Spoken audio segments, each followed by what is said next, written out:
अंधकार से प्रकाश की ओर।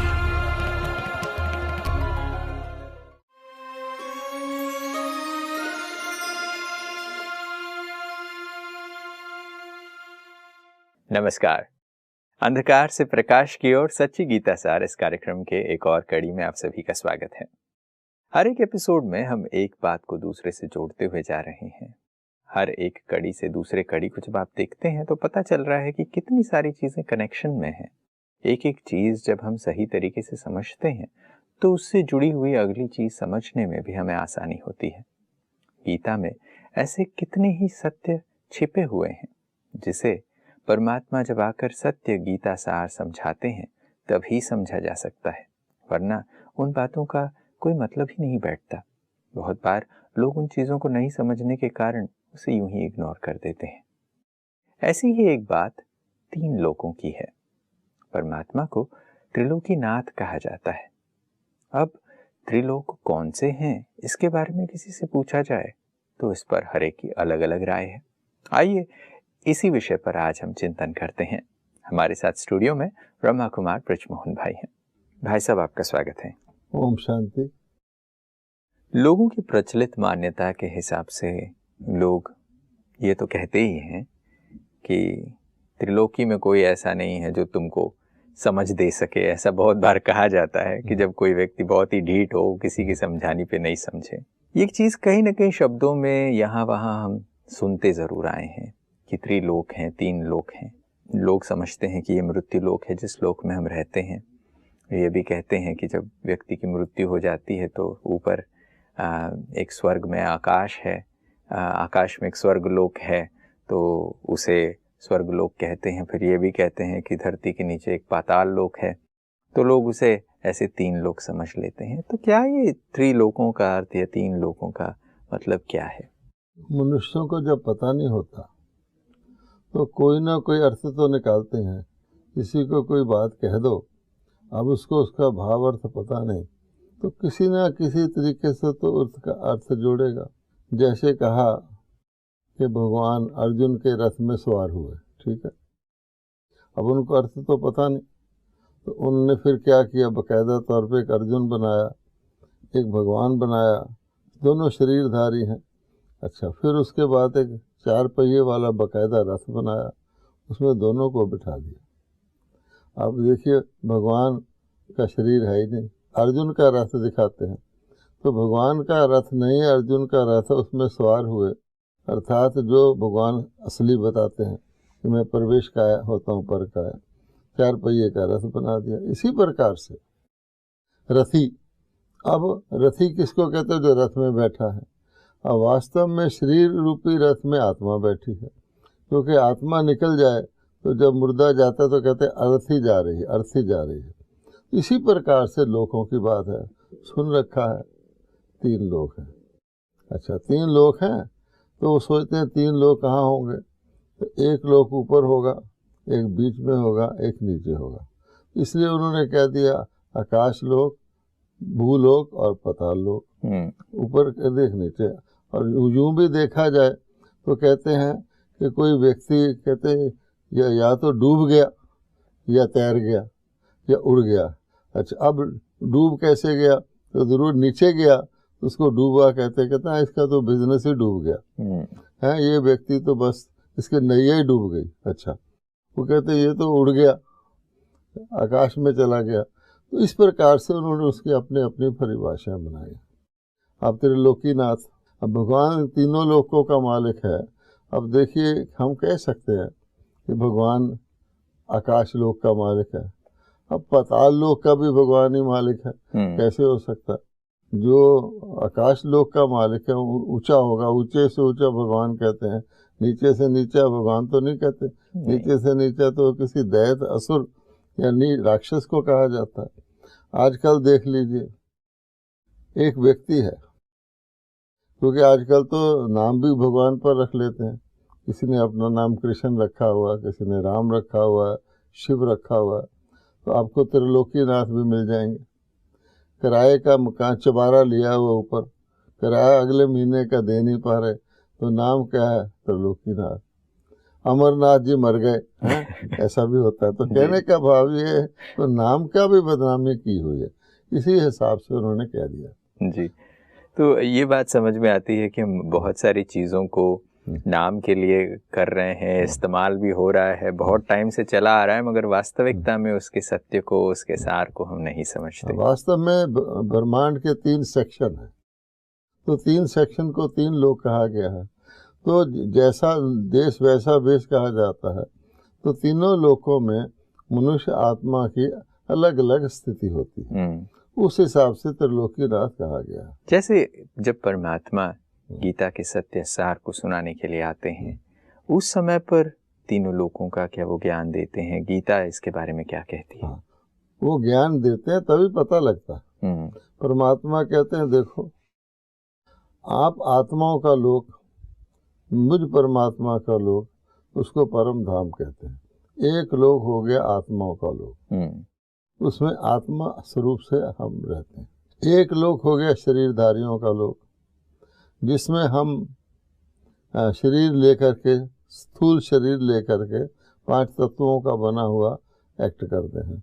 और एक बीच में है सूक्ष्म लोक, जिसके अंदर आकृति तो है लेकिन वो स्थूल तत्वों का बना हुआ शरीर नहीं है। अब आप यूं भी देखेंगे, एक होती है जैसे फिल्म बनती है, एक फिल्म बनती है साइलेंट फिल्म, एक बनती है मूवी फिल्म, और एक बनती है टॉकी फिल्म। पहले तो फोटो लेते हैं तो हिलजुल नहीं सकती, वो बोल भी नहीं सकती।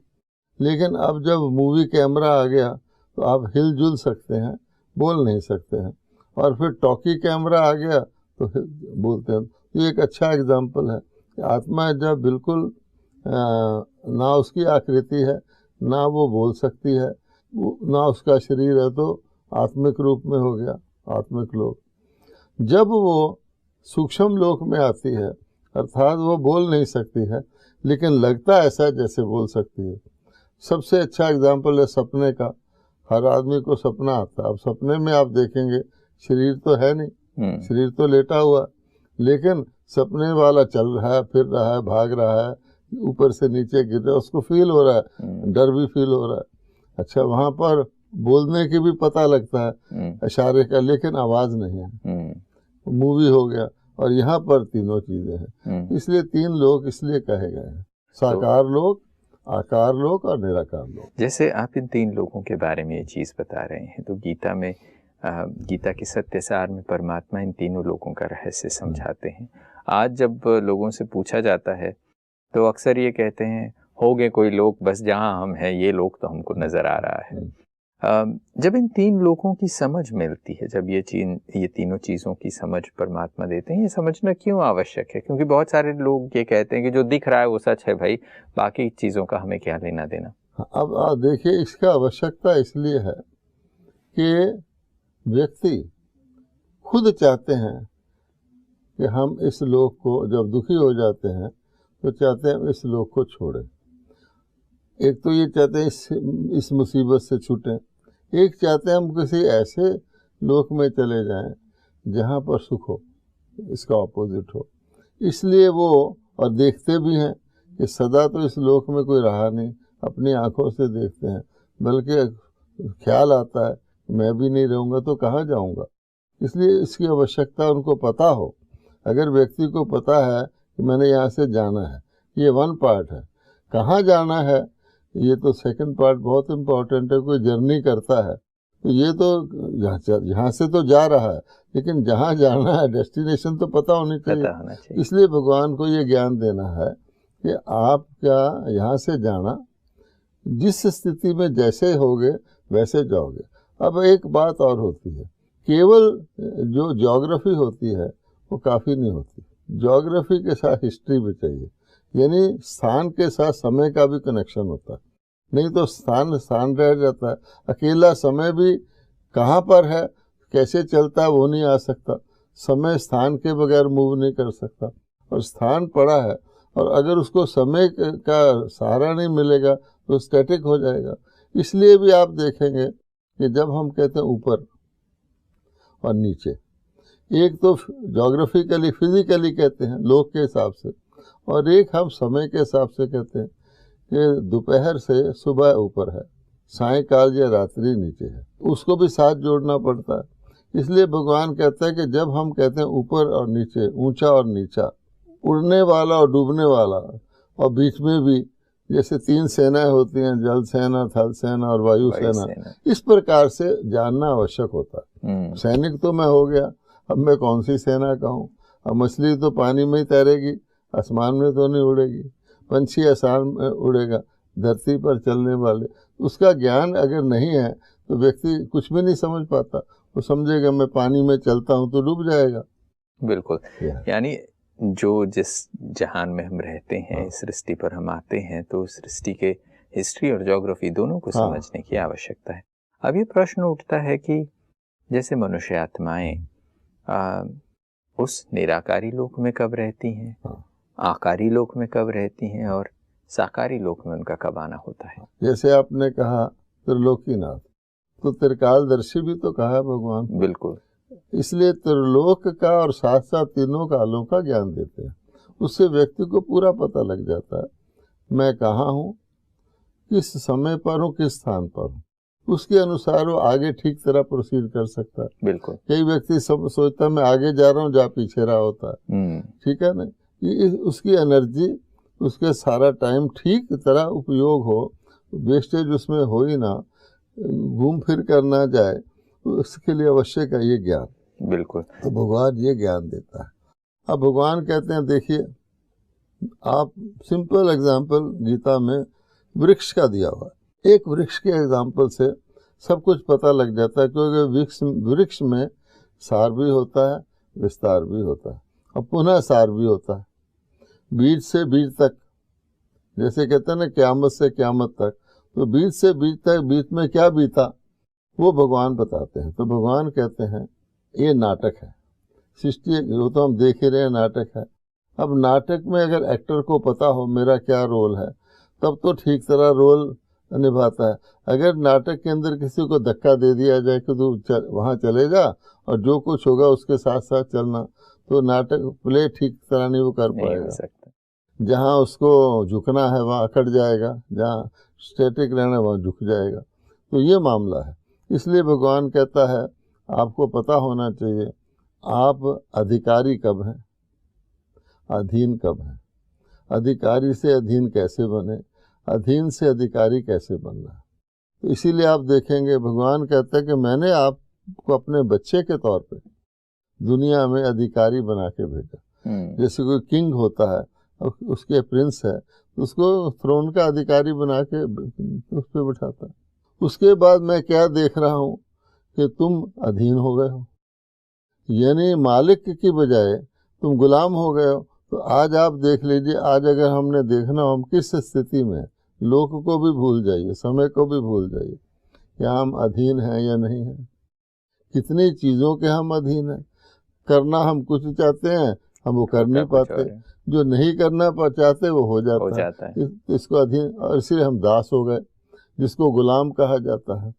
तो अधीन क्यों हो गया कि प्रोसेस नहीं पता, कि अगर किसी व्यक्ति को उसको अपनी पोस्ट का, अपने स्टेटस का पता ही नहीं है और उसमें कार्यान्वित नहीं होता, तो क्या होगा, उसको नीचे उतार के रख देंगे, दूसरा उसका जूनियर मालिक बन जाएगा। तो यही हो रहा है।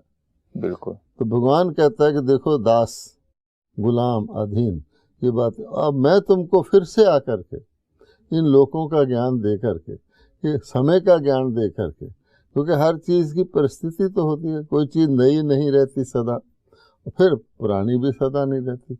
अगर सतयुग नहीं रहा तो कलयुग भी तो नहीं रहेगा ना। तो ये बात बहुत इम्पोर्टेंट है। तो व्यक्ति को कॉन्फिडेंस देती है कि नहीं, सतयुग में मैं था, अब नहीं हूँ, लेकिन मैं फिर भी हो सकता हूँ, क्योंकि मैं ही था, तो मैं उस कमियों को पूरा कर लूँगा, तो मैं नॉर्मल हो जाऊँगा। ये है सारा ज्ञान। बिल्कुल, जैसे आप ये बात कह रहे हैं तो ये बात समझ में आती है कि सिर्फ इतना जानना काफ़ी नहीं है कि 3 लोक हैं, मगर उसके साथ साथ उस समय को भी समझने की ज़रूरत है कि मनुष्यात्माएं कब किस लोक में होती हैं। जैसे सतयुग था, फिर उसके बाद सतयुग होते होते फिर युग क्रमेण, काल क्रमेण अभी कलयुग है, अब कलयुग के बाद फिर युग परिवर्तन होगा। ये तो साकार की बात हो गई कि आत्माएं साकार में आती हैं और वो सतयुग में आती हैं, और पहले राजा थे, फिर बाद में धीरे धीरे दास बन गए, तो परमात्मा को फिर आके वो परिवर्तन करना पड़ता है। अब ये आकारी लोक और निराकारी लोक की जब बात की जाती है, लोग यही पूछते हैं, चलो साकार में तो सामने दिख रहा है, बट आकारी और निराकारी लोक में मनुष्यात्माएं कब होती हैं, उसका क्या समय है? देखिए, एक चीज होती है स्टेज पर और एक होती है बैकग्राउंड में। बैकग्राउंड में बहुत कुछ होता है, तब वो स्टेज पे दिखता है। तो लोग असली काम जो है बैकग्राउंड किस लिए बनता है, स्टेज के लिए बनता है। तो बेसिक बात यह है कि असल में हमारा ज्यादा संबंध साकार लोक से है जी। और साकार लोक में भी अगर समय बदल दो तो चीज खराब हो जाएगी, स्थान बदल दो चीज खराब हो जाएगी, विधि बदल दो तो चीज खराब हो जाएगी। मान लीजिए एक बहुत अच्छा सिंगर है, बहुत बढ़िया गीत गाता है, लोग तारीफ करते हैं, वो रात के 12 बजे आलाप करना शुरू कर दे तो क्या होगा, समय गलत है, डिस्टर्बेंस होगा। वक़्त की रागनी बेवक़्त का राग कहा जाता है, समय गलत है तो गड़बड़ हो गया। अच्छा, स्थान की बात है, एक व्यक्ति जो काम किचन में करता है वो वॉशरूम में नहीं करता है, तो फर्क हो जाता है। तो हर चीज़ का भारत में इस महत्व को बताने के लिए जो यात्राएं या तीर्थ बनाए गए वहाँ दोनों का ख्याल रखा गया, समय और स्थान का। गंगा तो सारी बहती है, लेकिन कहेंगे जी हरिद्वार में या प्रयाग में जाकर स्नान करो, बनारस में करो, तो महत्व, स्थान का महत्व बताया कि तो आपके घर के आगे से भी गुजर रही है, आपके नल में भी गंगा का ही पानी आ रहा है। फिर समय ऐसे नहीं, फिर वो निश्चित करते हैं फलाने दिन पूर्णिमासी के दिन या इस अवसर पर आप डुबकी लगाएंगे तो फायदा है। आइडिया ये है कि व्यक्ति को कॉन्टेक्स्ट बताया जाए। अब हम अपने जीवन काल में देख लें, आज एक तो हमेशा क्या होता है, जो गरीब होता है उसको ऊपर हर एक चीज हावी हो जाती है। आज मनुष्य को पता है कि युवावस्था भी होती है, बचपन भी होता है, वृद्ध अवस्था पता है, लेकिन वो युवावस्था में ही सारे काम कर डालने चाहता है। क्यों? उसको भय है कि पता नहीं मेरी वृद्ध अवस्था आएगी भी कि नहीं आएगी, तो जो कार्य उसको वृद्ध अवस्था के लिए छोड़ देना चाहिए वो भी कर डालता है। तो क्या हुआ, अपना युवा का भी पार्ट नहीं बजा पाया ठीक तरह से और वृद्ध का भी पार्ट बजाया। तो आप रोज देखते हैं कि छोटे बच्चे बुजुर्गों जैसी बात करते हैं, बुजुर्ग बच्चों जैसी बात करते हैं, कॉन्टेक्स्ट नहीं पता है। इसलिए भगवान कहता है कि बहुत आवश्यक है, आपको सोने का टाइम पता है रात है, जागने का टाइम पता है, पंछियों को भी पता है। लेकिन आज हम क्या कर रहे हैं, बहुत अक्लमंद हो गए हैं, हमने फैक्ट्रियां बनाई हैं, ऐसी चीजें को तीनों शिफ्ट चलाएंगे, यानी मशीनरी जो है खाली ना जाए। इंसान का क्या हाल होगा, जो व्यक्ति दिन में जागने वाला रात को सोने वाला है, उसको आपको रात को जगाते हो, बड़ी बड़ी लाइटें आर्टिफिशियली उसको जगाते हो, मशीन के लिए काम करवाने के लिए, लेकिन उसकी जिंदगी का क्या हाल होता है? उल्टा हो गया कि नहीं, सोने के वक्त जाग रहा है, जागने के वक्त सो रहा है। और आज टोटल लोगों को देख लीजिए, वो समय का तो ध्यान रखते नहीं है, रात देर रात तक जागते रहते हैं, जागते रहते हैं। कईयों को तो सनराइज का पता ही नहीं कि कहाँ, सिर्फ टीवी में देखते हैं ये सनराइज होता है जी। तो ये जब ये हालत हो जाती है तो क्या हो गया, रीजन और सीजन खत्म हो गया। आज पशुओं में भी रीजन और सीजन है, मनुष्यों में कहाँ है। वो कहते हैं आम खाना है, ऑल सीजन मैंगो, अब वो ऑल सीजन को खो देते हैं, बचपन में बचपना खो देते हैं, युवा में जवानी खो देते हैं, बुढ़ापे में वो ग्रेस खो देते हैं, और बल्कि वहाँ तक पहुँचते ही नहीं। तो ये किस चीज़ का परिणाम है, इस ज्ञान ना होने का। तो भगवान कहता है कि जो सूक्ष्म लोक का मैं ज्ञान देता हूँ, परम धाम का ज्ञान देता हूँ, बेसिक बैकग्राउंड है कि भाई आप आत्मा परम धाम में कब रहती है, और सारी आत्माएं परम धाम में भी सारा टाइम नहीं रहती। ये भी एक बात है, सिवाय परमात्मा के। परमात्मा कहते हैं मैं भी, जब मुझे दुनिया से कुछ लेना देना नहीं है, मैं कर्म में आता नहीं, मैं एक्टर नहीं हूँ, मैं तो डायरेक्टर हूँ, फिर भी डायरेक्टर को भी बैकग्राउंड में आना पड़ता है। तो मैं बीज हो करके परम धाम से एक बार ही आता हूँ। जैसे बीज एक बार ही पेड़ को लगा जाता है, तो पर और आत्माएं भी जो हैं अब दर्जा बदर्जा है। एक तो वैसे भी आप एक छोटा सा गेट बना दीजिए जिससे 2 व्यक्ति निकलते हो, और 100 व्यक्तियों को खड़ा कर दीजिए निकलने के लिए, तो ऑटोमेटिकली 2-2 करके निकलेंगे ना, बिल्कुल डिसऑर्डरली तरीके से निकलेंगे। भगवान कहता है ये परफेक्ट ऑर्डर बनाया हुआ, इस सृष्टि रूपी वृक्ष में पत्तों को, ये इस धरती पर आत्मा को आना है। आज कितनी आत्माएं हैं? 800 करोड़ है। शुरू कितने से हुआ था? केवल 9 लाख से। आप बताइए कि उसका भी सिस्टम है, उस सिस्टम में ऊपर आत्माएं रहती हैं परम धाम में। तो आपने पूछा परलोक में कितना समय रहते हैं? कितना समय रहते हैं। नीचे आती बार उनको सूक्ष्म लोक में आने की आवश्यकता ही नहीं, क्योंकि वो स्ट्रेट आती हैं, उनको आके जन्म लेना है। लेकिन जब यहाँ आके अपना अकाउंट बनाती रहती हैं, हिसाब बनाती हैं, तो किताब भी रखना पड़ता है, बिल्कुल उनका अकाउंट हो जाता है। तो लेकिन जब भगवान हिसाब किताब वापस ले जाता है, क्योंकि हर चीज़ का देखिए, जब पतझड़ का सीजन आता है, वो पेड़ का क्या होता है? वही पेड़ है, उसी जगह खड़ा है, लेकिन जब उसका सीजन ऑफ है तो एक नाम मात्र कहते हैं जी आम का पेड़ खड़ा है, तो उसमें पत्ते भी नहीं होते, कुछ भी नहीं होता, एक नाम मात्र खड़ा है। ये एक जिंदा मिसाल है सीजन के चेंज होने की जी। लेकिन जब उसका सीजन आना शुरू होता है, वहीं खड़ा है, उसमें थोड़ा थोड़ा बुरी आनी शुरू हो जाती है, पत्ते निकलने शुरू हो जाते हैं, खुशबू आती है, अब पास से गुजरेंगे, फिर आम निकलता है। तो सिस्टम है ना, उसी सिस्टम से भगवान ने कहा वो जो हमारा मनुष्यों का पेड़ है, झाड़ जिसको कहते हैं, वहाँ से आत्माएं नीचे आ जाते हैं। इनकॉर्पोरियल ट्री यहाँ आके कॉर्पोरियल, लेकिन वापस जाते समय it has to go back in the same situation जिससे आए थे। प्योर आए थे तो प्योर जाना है, तो रास्ते में अगर कोई इम्प्योरिटी आ गई है उसको रिमूव किया जाता है। उसके लिए फिर कैसे किया जाए? वर्षों तक, युगों तक हम काम करते हैं। आधे युग तो हमारे रॉन्ग एक्शन के ही हैं। वो जो आत्मा के ऊपर चढ़ जाता है, आवरण कहो, एडल्ट्रेशन कहो, उसको रिमूव करना है। तो उसके लिए भगवान ने सूक्ष्म लोक रखा हुआ कि जाने से पहले फिर वहाँ तुम्हारी उसी क्वारंटाइन जिसको कहते हैं रख करके अच्छी तरह तुमको साफ करके मैं ऊपर ले जाता हूँ। तो सूक्ष्म लोक में अंत में ही, सूक्ष्म लोक होता ही अंत के समय है, आत्माओं को वापस ले जाने के लिए, प्योरीफाई करने के लिए। और मेन पार्ट उनका यहाँ है। और परम धाम से दर्जा बदर्जा नंबर वाइज आते कि मान लीजिए किसी को ज्ञान हो जाए बीच में कि परलोक में जा कर के हम बिल्कुल शांति में रह सकते हैं, तो ऐसा नहीं कि उस वक्त बीच में कोशिश करके वो परलोक में जा सकता है। जैसे कोई नाइट को समझे कि सूर्य से बड़ी रोशनी होती है, सूर्य आ जाए, वो आएगा नहीं, तो उसका समय। और समय की ही इन बातचीतों को समझने की बहुत सख्त ज़रूरत है।